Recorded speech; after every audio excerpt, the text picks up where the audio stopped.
prudence dictates that we stop ourselves from asking certain questions that can prejudice the whole trial, whether or not our intention is to do so.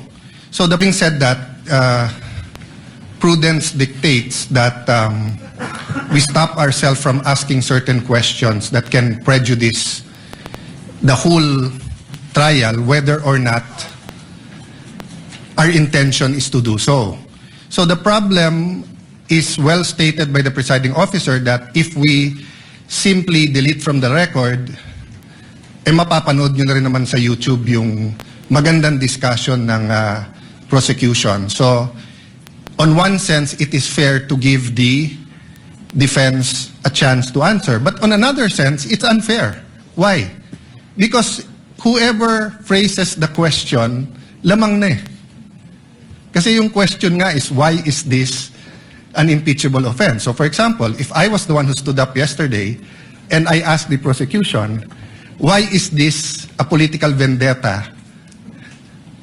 And why is the House not investigating the flood control instead of investigating the Vice President? That would be unfair. That would be unfair to the House. That would be unfair to everyone. So simply giving the prosecution the chance to answer that question I asked would be unfair to everyone. So I do not know the solution. I accept the solution of the presiding officer. Now let's not tolerate any more questions like that. I agree with Senator P. I don't like being called out. But that's the role of the presiding officer and the Senate President. No? So sana yun lang, no, na one, when we ask the questions, we'll make sure it doesn't prejudice the whole trial. Whatever we say here, may ma-accuse na lawyering for the prosecution or defense. Okay lang yun.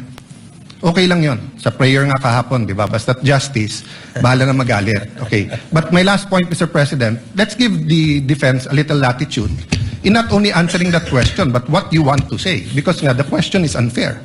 So if you're simply going to answer that question, then it won't solve the problem na nakapagsalita sila 5 minutes, kayo nakapagsalita. So we'll consider, personally, I'll consider the very eloquent answer yesterday as a sort of a closing.